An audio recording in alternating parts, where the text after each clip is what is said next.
Pois é, meus amigos, vimos hoje a grande final da Copa do Brasil 2024, 10 de novembro de 2024, final entre Atlético Mineiro e o Flamengo, lá na Arena MRV do Atlético em Belo Horizonte. Vocês lembram que essa decisão, na verdade, começou na semana passada no Maracanã, quando o Flamengo enfiou 3-1 no Atlético e aí já começou a desenhar o título. O Flamengo veio para o jogo com desfalque, mais uma vez, do De La Cruz, o desfalque do Cebolinha contundido, o desfalque do Pedro já contundido há algum tempo e do Vinha que já não vem jogando há algum tempo. O Atlético, por outro lado, jogou sem o Cadu, machucado, e sem duas peças importantes, o Daverson e o Fausto Vera. Você lembra que o Daverson não jogou porque já tinha disputado a Copa do Brasil pelo Cuiabá, portanto não podia jogar, e o Fausto Vera, um bom meio-campista, tinha jogado a Copa do Brasil pelo Corinthians lá atrás. Então, o que é que aconteceu? O Atlético, tendo perdido o jogo por 2 gols de diferença lá no Maracanã, precisava ganhar com pelo menos 2 gols para levar para a prorrogação. Para ser campeão, tinha que ganhar com uma diferença de 3 gols. O que é que o torcedor do Atlético, o que é que o cronista esperava, eu particularmente? Que o Atlético entrasse sem medo, entrasse para ganhar o jogo. Não foi o que o senhor Gabriel Milito, técnico do Atlético, um bom técnico que está fazendo um excelente trabalho na Libertadores, fez um excelente jogo, 2 excelentes jogos contra o River Plate, não repetiu a performance contra o Flamengo. O que foi que ele fez? Como é que um técnico, senhor Milito, precisando ganhar o jogo com a diferença de 2 gols, dentro de casa, entra num esquema com 3-5-2?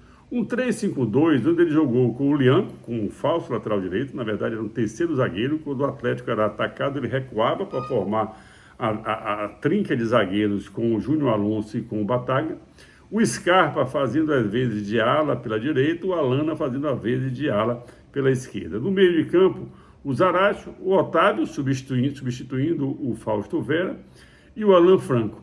E deixou no ataque o Paulinho e o Hulk. O que é que aconteceu? O Lianco, que é um bom zagueiro, ele não é lateral. O Atlético precisava de imposição, precisava de volume de jogo, precisava de saída por um lado e pelo outro. Ele tinha saída com o Arana pela esquerda, mas não tinha saída pela direita.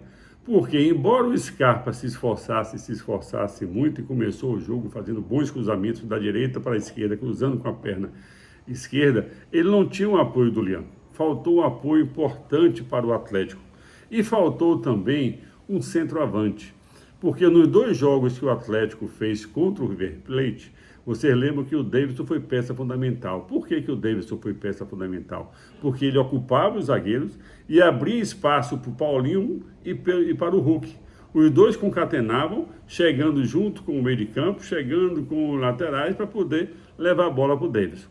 O Davidson não jogando, o Hulk fez as contas de centroavante, mas na verdade saía muito da área. Ficava o Paulinho sozinho, muito bem marcado pela zaga do Flamengo, e não dava resultado. Então, senhor Milito, o técnico ou o time que quer ganhar um jogo não pode ter medo de perder, amigo. E você entrou no primeiro tempo com medo de perder o jogo. E você deu mostra desse medo logo no intervalo, quando você fez as substituições que você fez. E eu vou relatar já que substituições foram essas. Por outro lado, o Flamengo jogou no esquema de 4-4-2. 4 na linha de zaga, o Heller, Léo Ortiz, Léo Pereira, o Alexandre. Diferente do que vinha jogando anteriormente, desde que o Felipe Luiz, bom técnico, assumiu o Flamengo, ele estava jogando com um cabeça de área, 2 meias, o Arrascaeta e o De La Cruz, ou o Arrascaeta e, enfim, 2 no meio ali, e o Gerson também montando, ajudando a marcar e criando. Dessa vez agora não. Ele entrou com 2 cabeças de área, o Eric Pulgar e o Everton Araújo. Deixou o Gerson caindo mais pela direita no primeiro tempo, visto que o Flamengo não jogou com ponta direita. O Plata, que vinha fazendo às vezes de ponta direita, não jogou. O Gerson fazia às vezes caindo pela direita, mas também ajudava na marcação. E deixava o Arrascaeta ali circulando, aproveitando as opções para criar um contra-ataque. Era um jogo clássico para o Flamengo jogar no contra-ataque. Claro, se o Atlético jogando em casa precisava ganhar por 2 pontos, por 2 gols de diferença para levar para os pênaltis, ou 3 para ser campeão, o Flamengo arruma uma estrutura tática muito bem montada, com a defesa bem postada, 2 zagueiros de área, O Gerson ajudando na marcação do meio de campo, feita pelo Érico Pulgar e pelo Everton Araújo. A Arrascaeta circulando e o Michael aberto na esquerda, barrou o Bruno Henrique no primeiro tempo. O Michael aberto para a esquerda para explorar o contra-ataque. Jogou também o Gabriel Barbosa. Nós sabemos que o Gabriel Barbosa, o Gabigol, é um jogador de explosão dentro da área, mas não é um jogador de velocidade. E o que é que o Flamengo precisava? Precisava de velocidade no contra-ataque.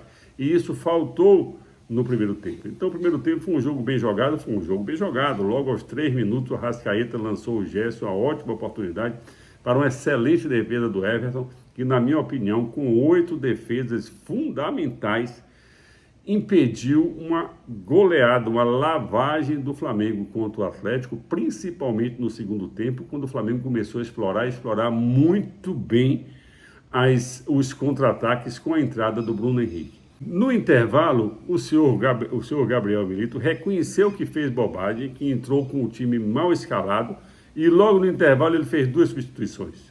Ele tirou o Lianco, que já tinha tomado um cartão amarelo, quando deu uma gravata, um golpe de MMA no Arrascaeta, já recebeu o cartão amarelo. Se continuasse em campo, pegando o Michael no contra-ataque, a chance dele fazer uma segunda falta merecedora do cartão amarelo era muito grande, seria expulso. Ele aproveitou esse ensejo e, para tentar recuperar o espaço perdido, ele tirou o Lianco e colocou o lateral direito de ofício, Saravia, que avança e avança muito bem. E vendo que faltava o meio de campo, ele tirou o Otávio, um dos cabeças de área do Atlético, e colocou o Allan Kardec. O Atlético ganhou mais envergadura. O Atlético começou a criar com mais vontade, com mais chances reais, embora nenhuma chance exuberante de gol. No intervalo também, o Felipe Luiz fez uma jogada muito inteligente. Ele tirou o Gabriel Barbosa, que, conforme dito, não é um jogador para criar um contra-ataque, para jogar no contra-ataque, porque não é um jogador veloz. Ele tinha o Michael. O que foi que ele fez? Ele tirou o Gabriel Barbosa e colocou o Bruno Henrique. Para quê? Para explorar o contra-ataque.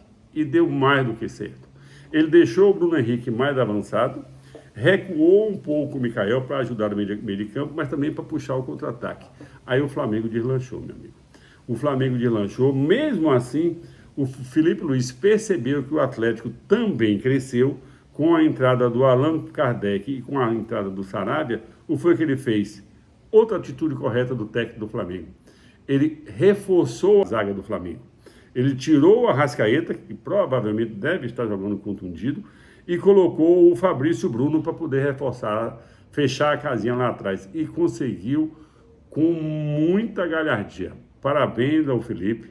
Você fez ótimas alterações, tanto no intervalo, quando colocou o Bruno Henrique, quanto aos 13 minutos, quando percebendo que o Atlético ia ganhar volume de jogo, ia pressionar o Flamengo, ele reforçou a sua zaga e deixou o time pronto para o contra-ataque. A partir daí, meu amigo, praticamente só deu o Flamengo.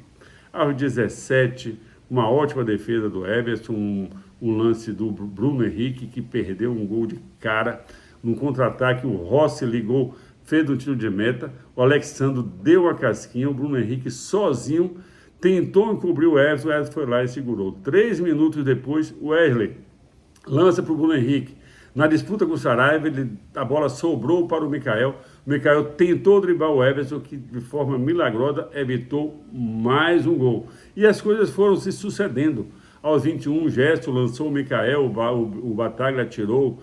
Aos 25 minutos, 23 minutos, o Felipe Luiz fez outra alteração muito inteligente.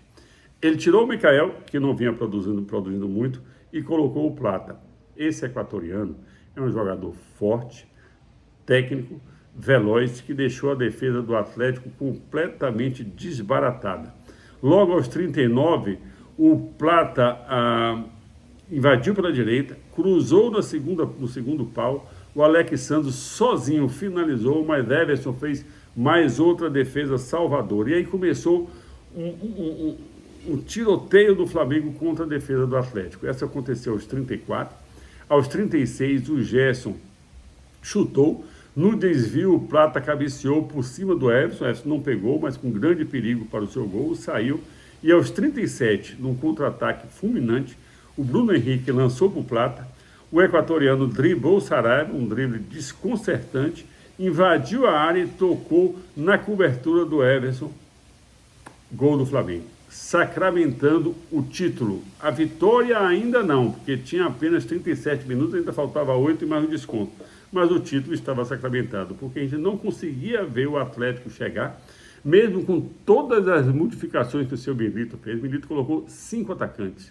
Já estava com o Hulk, estava com o Paulinho, entrou o Bernal, o tal da alegria nas pernas, entrou o Alisson, um jovem, 19 anos, foi artilheiro do Sub-17 há 2 anos atrás pelo Atlético, um jogador buliçoso que deu trabalho no jogo anterior e voltou a dar trabalho dessa vez agora. Então o Hulk, o Paulinho, o Bernard, o Alisson e ainda tinha o Alan Patrick. 5 atacantes. Mas quando ele fez isso, ele desguarneceu o meio de campo e tinha desguarnecido a defesa. Foi o que o Flamengo precisava para, sempre que recuperava a bola lá atrás, fazer a ligação direta com o Bruno Henrique, que entrou muito bem no segundo tempo, permitindo com que o Flamengo jogasse com segurança, explorando os contra-ataques de forma muito inteligente.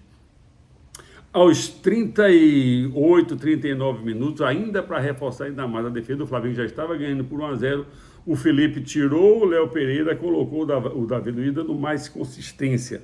Lembro que no momento do gol do Flamengo, uma grande confusão na Arena MRV, a torcida do Atlético, inconformada com o gol, inconformada com a perda do título, que ele sabia que já tinha perdido, começou a jogar rojões contra os jogadores do Flamengo. Isso não se faz, meu amigo.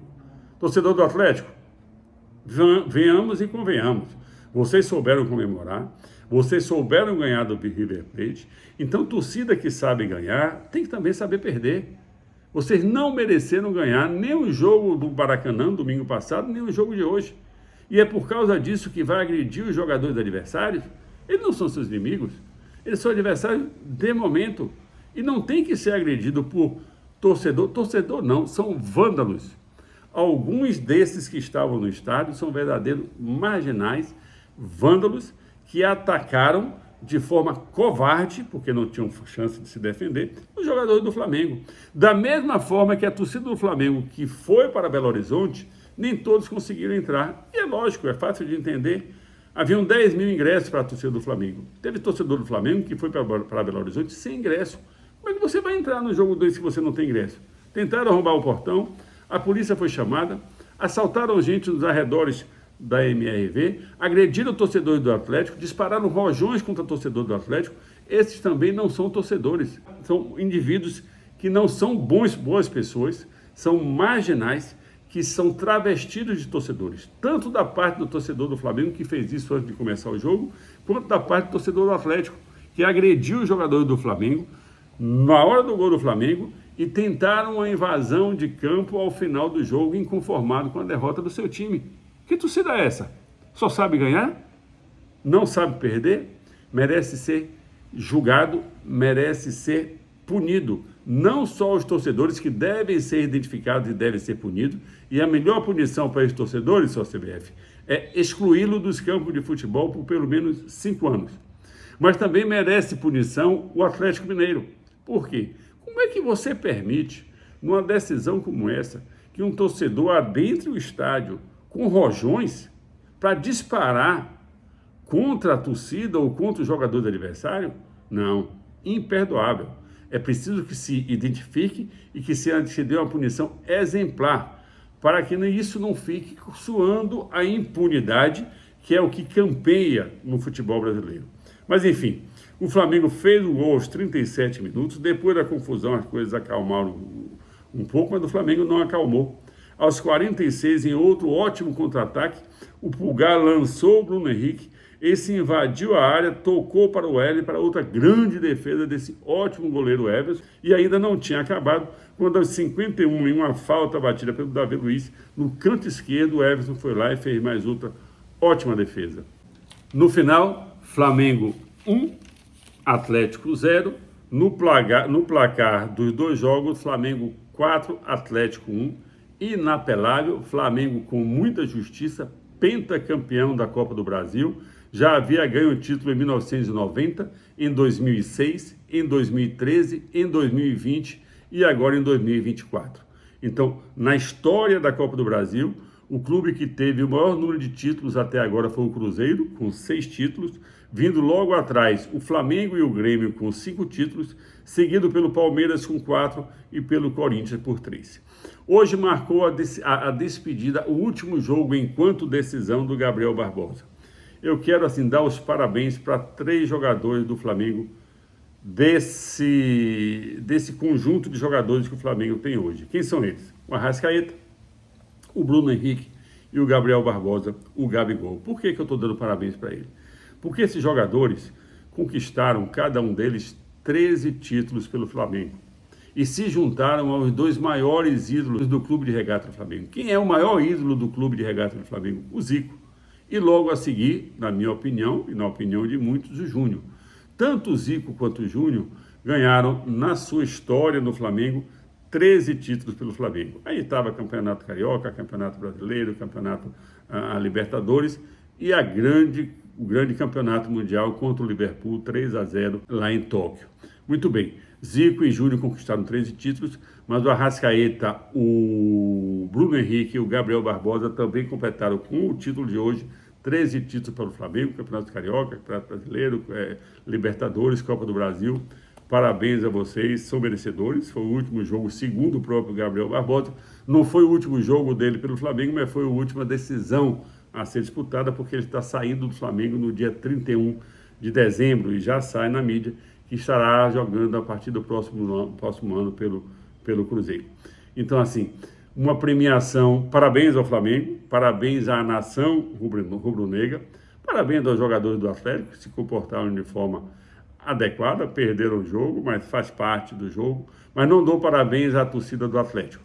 A confusão que vocês arrumaram no momento do primeiro gol do Flamengo e no final do jogo não merece o que vocês tenham os parabéns, pelo contrário, merece, não todos, mas aqueles que provocaram, merece punição exemplar por parte da CBF.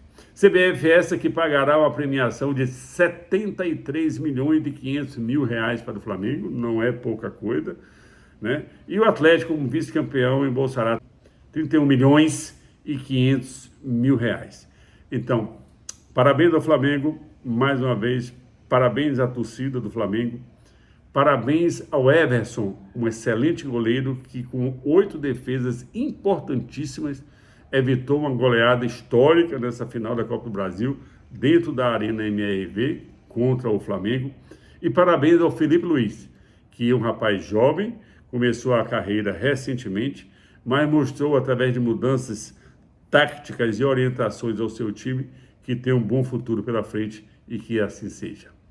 Parabéns a todos, essa é a nossa posição, salvo o melhor juízo. Até a próxima.